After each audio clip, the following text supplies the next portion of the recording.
All right, let's get into our big interview now. We are hosting Foreign Affairs and International Trade Chief Administrative Secretary Ababu Namwamba at this moment to understand his new role, but also to talk about the state of the nation. CAS, welcome to the program. Asante sana. A bit of a mouthful there. I hope I'll get comfortable with it. I'll get used to it. Are you used to it? I'm used to it. You're used to it by now. I'm settled in already. Okay. Yes. By the time we booked this interview last week, President Uhuru Kenyatta, NASA leader Raila Odinga were seemingly on polar opposites. In fact, we were not even going to talk about them. But now, everything changed on Friday. Over the weekend, we are seeing posters about peace meetings and countrywide unity and so forth. What are your thoughts on this? I think it's fantastic. I think it's a great development. And it is also good that this happened at a time when we were hosting a very high profile foreign guest. Okay, Rex Tillerson. Rex Tillerson. And you listened to his remarks, and he was full of praise for both His Excellency the President and NASA leader, Right Honorable Raila Odinga. And so, perhaps for me, sitting at the Ministry of Foreign Affairs, I first of all want to applaud the effect globally. Okay. That immediately there is that premium, there is that goodwill that this whole coming together gives us immediately internationally. Because then there has been a lot of positive press globally. There has been a good reaction in terms of our expectation in international business markets.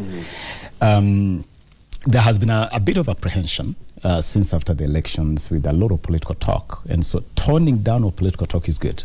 What do you think was the, and we can let our viewers know, Rex Tillerson has, the U.S. Secretary of State has departed this morning, I believe? Yes, this morning. He's already left. Yes. What is the motive, or what was the motive for this newfound unity, in your opinion? Why now?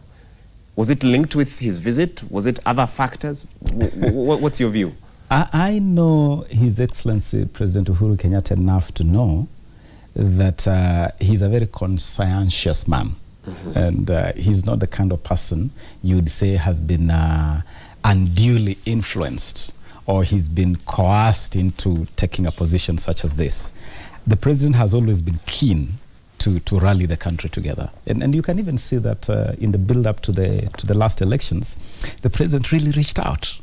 In fact, when you see the kind of leaders that are coalesced around him, there are basically people from all over the place and leaders across the political divide. And so I'm not surprised at all that a president who has, number one, previously shown that he wishes to see the country rally together and move on beyond the usual political rhetoric, and also a president who has made it clear that he wants to leave behind a country that is more united than he found it when he first became president, would take such a step. So I believe the president has done this conscientiously in the best interest of the country. What was the thinking on the NASA side, or rather more specifically with NASA leader Raila Odinga? He could have said no, I'm not interested. I have also worked with Raila for a long time. Which is why I'm asking you this question. Yes. So I'm actually in the unique situation of knowing the two leaders closely, pretty well, having worked with both fairly closely. I know that Raila Odinga is also not the kind of person you're not going to force into anything like this. And so for him to have made this decision, I believe he reflected deeply on this. I want to believe that he has acted in the best interest of the country, and that he also sees this as perhaps that first critical step to moving Kenya to the next level in terms of our nation building. Okay. Yes. The media over the weekend has been speculating on who are the big winners and big losers of that historic meeting. In your take, who was the winner there? Was it Uhuru? Was it Raila? Was it Kenyans? The big winner is Kenya. The biggest winner is definitely Kenya, because the moment political temperatures come down, we can now focus Wahiga on the bread and butter issues, talk about creating jobs, talk about healthcare, talk about affordable housing. We cannot talk about things that really matter for Kenyans, but and direct energy. But are we talking about the issues of last year, the ones that led to where we are? For example, electoral reforms, still one of the reasons why NASA, or why NASA leader Raila Odinga said he wanted to be sworn in. Wahiga, we need to know that reforms is something that normally takes collective effort to be realized. For us to get a new constitution, you had to bring the political protagonists on the same table. And that's why it took a coalition government to deliver the new constitutional dispensation that we enjoy today. And so I believe that this whole talk of electoral justice, whatever it Police is that we want to deal also. with, but basically I think we are all talking about a Kenya that is governed in a manner that drives our country forward. I believe that when the leaders come together, as we are witnessing now, the chances of success are a lot higher. And that's why, in my view, I look at my brother Musalia Mudavadi, my brother Moses Wetangula, my brother Kalonzo Musyoka, where they are, and I feel that it will be a lot better. The whole scenario would even be better if they came along.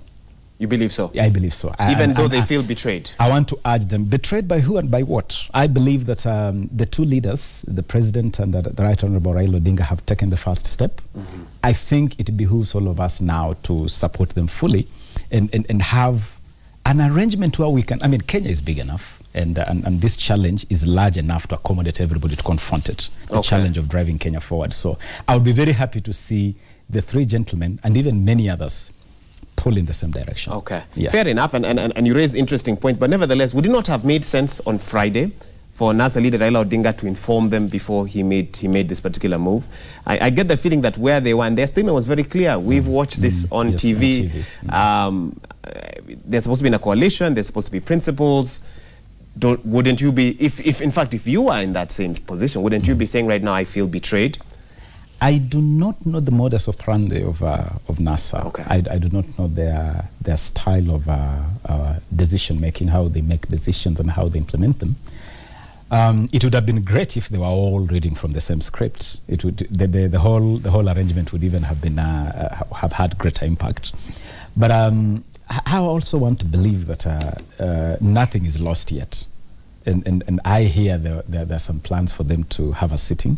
Okay. They're supposed to meet today, I believe. I hope that they can have that sitting and that they can pull in the same direction as NASA, as the NASA family, because I believe NASA is much bigger than Raila Odinga. It's a collective effort. So it would be good if you saw that whole team pulling in the same direction. Okay. Yeah. I want to read your quote. Over the weekend, Ford Kenya leader Moses Wetangula, together with Amani Chief Musalia Mudavadi, they said, and I quote, this was from one of the papers, they're working on a blueprint that will see the Western region produce a presidential candidate in 2022. He said, that's Moses Wetangula, that the region has been getting a raw deal in terms of cabinet appointments, representation in both houses, Senate and National Assembly, and other state appointments. Has the region been getting a raw deal as someone who sits and represents people from that region? First of all, my elder brother Moses is entitled to his own opinion as a leader. But it's his opinion. But I know it's his opinion, yes. But I know that, for instance, in the current government, I can start with the current government because that's where we are now. The Western region is fairly well represented. Where you have the CS for Devolution is a Westerner. The CS Sports and Heritage is a Westerner. Okay, I am right there at the Foreign Affairs. We have a PS Mhobe from Vihiga at Heritage, and you have the Speaker of the Senate, okay, who is also a Westerner. So in terms of presence in the current dispensation, what you may want to call the Western Bloc is fairly well represented. Remember, Kenya is not just Western. Kenya is much bigger than just Western. And so when you talk about having the face of the nation, the current arrangement that His Excellency the President has put in place really does represent the face of the nation. And when you look at that face, you definitely see the imprint of Western in that whole arrangement. But I think what Moses is saying is that between the lines, between now and 2022, the Western Bloc perhaps wants to take some different trajectory. Would you advise in the last couple of elections, actually 3 elections now, 2007, 2013, and 2017, the Western region has basically swung the Raila Odinga way. Perhaps what Moses is saying is that they want a different trajectory. Okay. In the last election, we sold this agenda that Western is better off working hand in hand together with the rest of the country, and that's why we marketed the new consciousness of Western working together with His Excellency President Uhuru Kenyatta and be part of a bigger agenda. I believe that is still the way to go, being part of a bigger agenda that brings Kenya together rather than locking yourself in a small pigeonhole. So you would not support this initiative that we are seeing coming out? I don't know what initiative it is. Okay. Okay. What I know Whatever is that, it is. what I know is that I support Uhuru's government and the agenda that he and the Deputy President William Ruto have set for the country. Okay. Yes. I want to get your thoughts on a proposal by KANU's Tiaty MP, that's Kasait Kamket, reintroducing the powerful position of Prime Minister and the significant clipping of presidential powers. Your thoughts on that proposal? Kamket is a good friend of mine. He's a good friend of mine, and I don't want to take too hardline a stance on his proposal.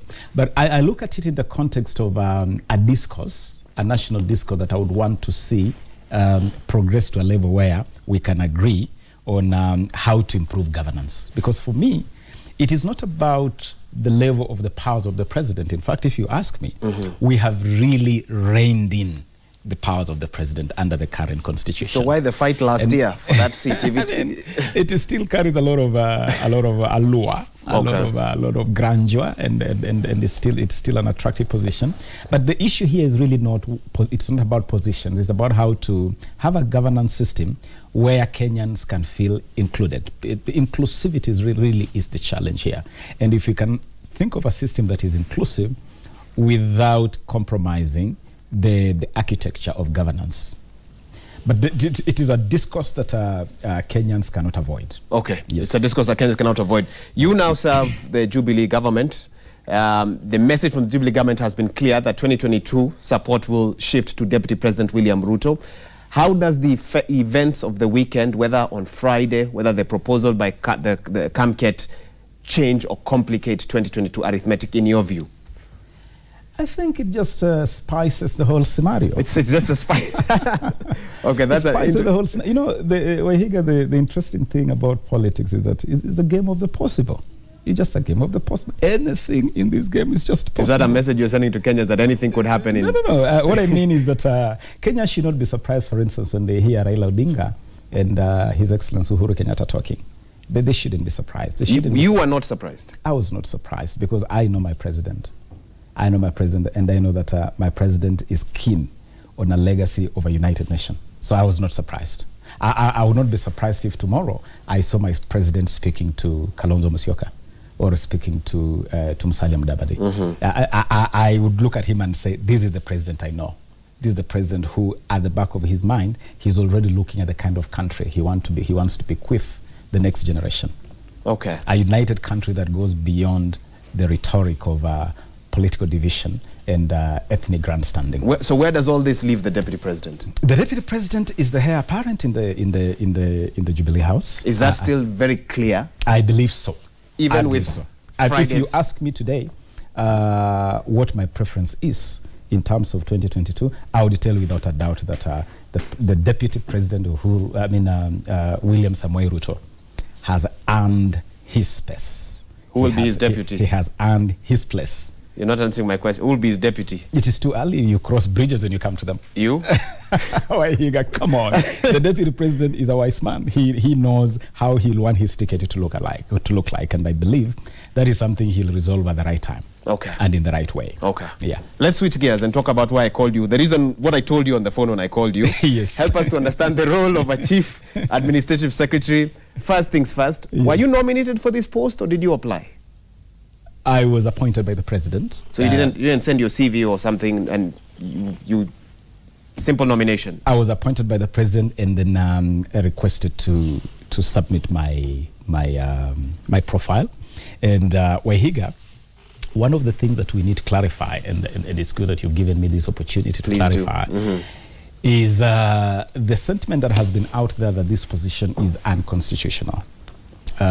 You've preempted one of my questions, but keep going, keep going. Okay. This position is created under Article 132. 4A of the Constitution, 132.4A of the Constitution, and as I speak, maybe I'll be opening my digital Constitution to read the text, the actual letter of that article. But the long and short of it is that that article gives the president the power to constitute or to create any office in the public service, provided that is done in consultation with the Public Service Commission. And that is what the president did, and this the president is supposed to do after reviewing the whole infrastructure or architecture of government. And the president did that, and on the advice of the Public Service Commission, created this position. Okay. So in terms of the constitutional basis, the constitutional foundation, the president acted within the bounds of the Constitution, and this position, Chief Administrative Secretary, has very strong, very solid constitutional foundation. In terms of responsibilities, if that is also another. It's questions. Okay. Keep going. Because again, yes, we have a quote from the president here saying that the CAS will broadly be responsible for helping the CS to coordinate the running of the ministry. That's what we know so far. Can you give us better details, please? Now, I need to tell you, and of course in the interest of all Kenyans, that the president has since met us. Okay. To sort of amplify the responsibilities bestowed upon us. We have also had occasion to sit with the head of the public service, Dr. Kinyua, who has also sort of broadly explained the responsibilities of this office. And I could reduce the responsibilities of this office maybe in about 3 to 5 roles. Okay. One major responsibility for this office is liaison. And it's liaison between the ministry and parliament. That is a link which previously has been weak since we removed cabinet secretaries from parliament. Okay. And there has been a feeling background. that there has been a bit of a disconnect between the ministries and parliament. So one of our key responsibilities is to create that linkage, the liaison between ministries and parliament, liaison between ministries and counties, so that there is a greater sync, or basically the relationship between counties and national government through ministries is smoother. So if Parliament, if a Senate committee or a National Assembly committee asked for a representative from, for example, the Ministry of Foreign Affairs, you could be tasked? Yes, I could be tasked to do that, but it's not just about appearing before committees. A lot of things are supposed to happen between ministries and Parliament. Okay. There is a lot of legislative work that goes on between ministries and Parliament. There is a lot of policy work that goes on between the two institutions. And basically, these two institutions, Parliament and the Executive, are supposed to work in sync. You need people who can make sure that that relationship is smooth, okay, and functions well. Fair enough. Give me the other one is public liaison. What I'm doing here right now, Wahiga, in the build-up to the last elections, you saw the president and the deputy going all out of their way to explain what government had done for 5 years. And you just had a feeling that should the president and the deputy be struggling to tell this story? Shouldn't this story really have been told a lot earlier, so that Kenyans really know if it is the number of Kenyans that have been connected to the national grid, electricity? Shouldn't the Ministry of Energy really have communicated the one this giving a out lot that more information earlier, so that the president does not need to have to struggle to roll out or to dole out these statistics? Okay. So that is a role that this office is supposed to play, to ensure that there is a continuous flow of information, continuous flow of communication between the ministries and the media and the public. The other one is, as the president said in his statement, to broadly assist the CS to better manage affairs of the ministry, and that basically means sharing responsibilities. Ministries can be very busy. I just received a call right now asking me to participate in a function where ideally my CS should have been, but because of heavy responsibilities, she's not able to appear. Okay. A key function of the Commonwealth. Next week, there are 2 key functions happening at the same time. In Kigali, Rwanda, we will be having a key meeting on what is called CFTS, okay, Continental Free Trade Agreements. It's key. The CS is going there. Same day, same week, another ministerial meeting will be happening in New Delhi, in India, on the World Trade Organization. Key meeting. So while the CS will be in Kigali, doing the CFTA, I will be in New Delhi, doing World Trade Organization. Okay. So that sharing of responsibilities and just making sure that the work within the ministry is done harmoniously and substantively. Fantastic. I've given you a chance to explain your roles. Now and let then me ask communication. Oh, and communication. So, okay, fine. Yes, So I've given you a chance. Let me fire a few questions now. Yes. Are you an assistant minister? Absolutely not. Okay. This position is not a position of assistant minister. As the president made it clear, it is a special position created within Article 132(4)(a) of the Constitution to serve a very specific responsibility to help in better management and administration of the affairs of the ministry. So what does the organizational structure of your ministry look like? Is it CS at the top? CS at the top. And then? And then the CAS, and then the PSS. You can instruct the PS what to do. They report to you? You see the way ministries work. Ministries have different channels of communication, such that there are certain things which I will work with the PS directly.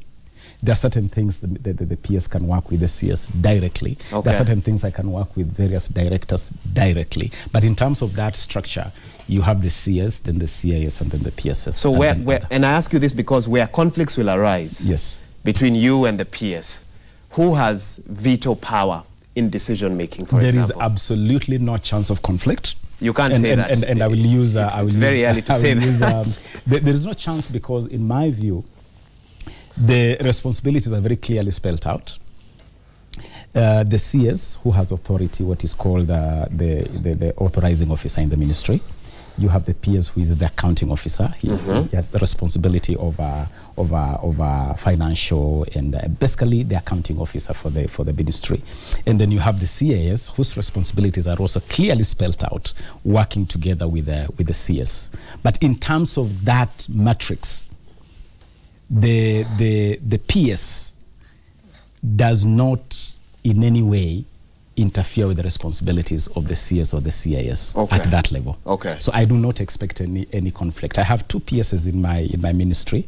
The PS responsible for foreign affairs, Ambassador Macharia Kamau, and the PS responsible for international trade, Dr. Chris Kipto.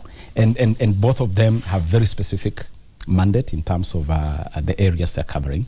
My mandate is also very clear, and I can tell you on live TV, we are working exceptionally well. You're a lawyer by profession. Who's dabbled in politics. Yes. What experience do you bring to that ministry? You say that you stand in where the CS might not be available. You be in Delhi. As a lawyer, do you have foreign affairs experience? I have, first of all... because you are not vetted, so we don't know. My training for, first of all, as a lawyer, of course, I bring a lot of legal experience. Legal expertise is key in foreign affairs. One of the most key departments at foreign affairs is the legal department, because that is where we draft trade agreements, that's where we do all sorts of treaties. We do a lot of legal work there. And so my legal background definitely is invaluable there.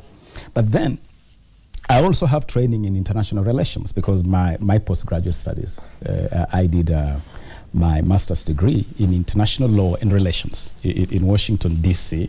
And I know that training on its own gives me a lot of solid grounding in terms of understanding global issues in a very solid way. Okay, fair enough. Let me read your tweet, which I'm sure someone must have sent it to you. Donald Kipkorir, when this position was announced, he said, and I quote, "CAS is an office messenger between the cabinet secretary and the principal secretary. CS is the minister with executive powers.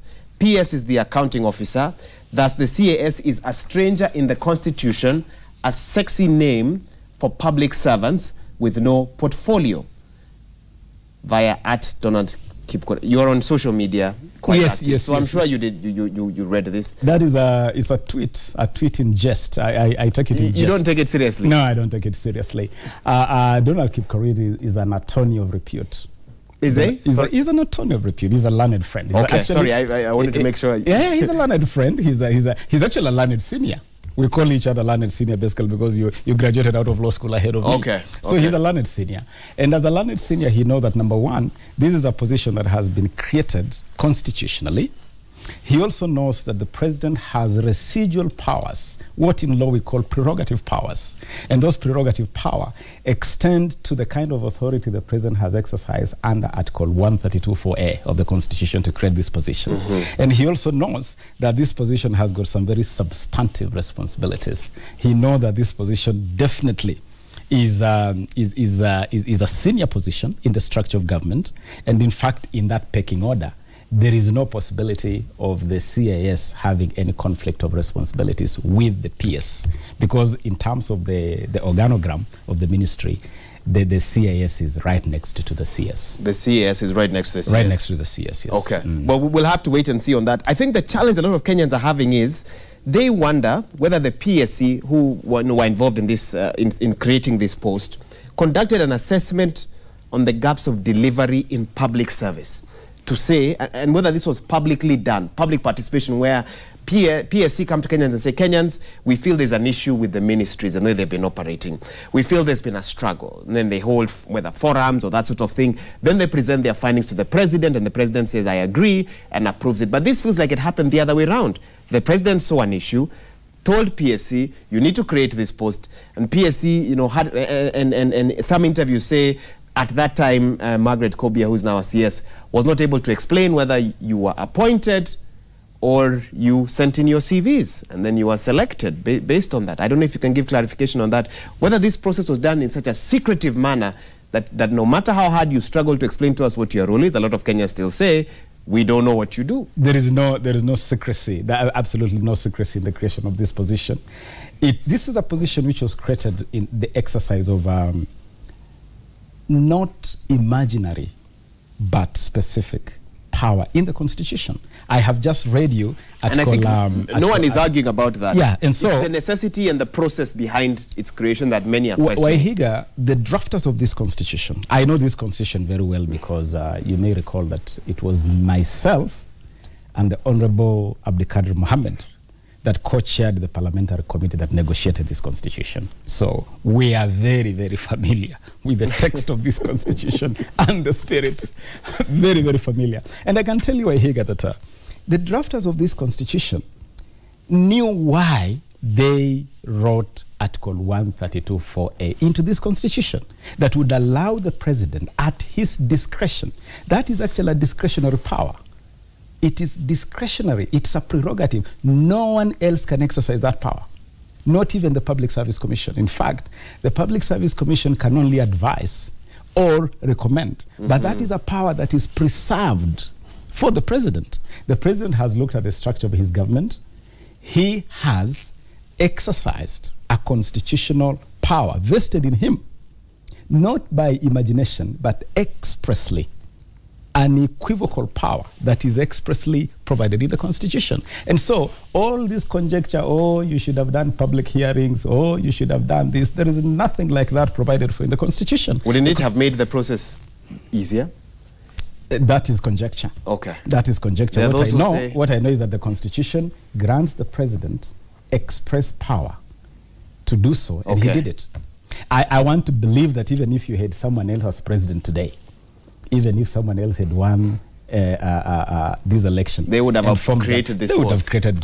They would have maybe they would have called it differently, but they would have exercised that power definitely. There are those who say that the announcement caught certain ministries so off guard that they couldn't even get offices for these CAS. That some CAS are still trying to find a place to settle down. Waihiga, everybody's. Maybe you should take this camera and go around the ministries and just make sure that is everybody settled. You have an office. We are all very settled. Very, very well transport, settled. Everything proper. Office, good offices, good transport, good staff, everything settled. Everything. Everything I need to execute the mandate of my office has been handed to me. And welcome to my office tomorrow. Just have a cup of tea. I'll be in studio tomorrow. Okay. Maybe. Send your crew. Okay. So, good offices, good car, good value for Kenyans? Very good value. Good value for Kenyans. And we are doing well. We are working for Kenyans. We hit the ground running.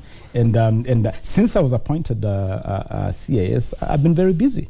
We managed to hold a very significant trade exhibition with Uganda in Eldoret. I think we actually had that live on the program. That was a significant part of the president's Afrocentric foreign policy. Okay, We've managed to do a lot of work with our foreign envoys here. We've had a series of conversations with our foreign envoys just to improve our relations and to see areas where we can collaborate closely, especially to implement the President's Big Four agenda. We are now moving into international agenda like what I've just mentioned here, the CFTA in Rwanda, the World Trade Organization ministerial conference in New Delhi.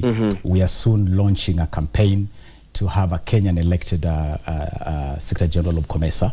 Okay, so a lot of work is going on, and it's definitely good value. Am I feeling useful? I'm feeling very useful. You're feeling very useful. Very useful, and I'm happy serving my country in this capacity. Finally. A good break also from hard-nosed, hardball politics. Which actually was where I was taking you back to. 2022, are you going to jump back into politics? I just want to enjoy these 5 years of the world of diplomacy. You're dodging my question. I can tell you, Waihiga, I think I'm enjoying serving my country. If the president had asked me for an opinion where to post me, unfortunately, you don't have that pleasure. The president appoints you according to his own good judgment. Okay. But if I had been asked, then I would have selected to be in foreign affairs. You wouldn't have said something different? No, I feel like fish in water right here. And I'm a fisherman, remember?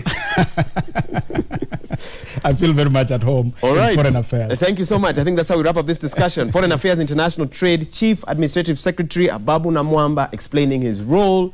And his phone is really ringing. I think a lot of people are watching this interview. We'll give him a break now to go and answer those calls. And he has a busy program as he's explained to us. Thank you for finding time to be here.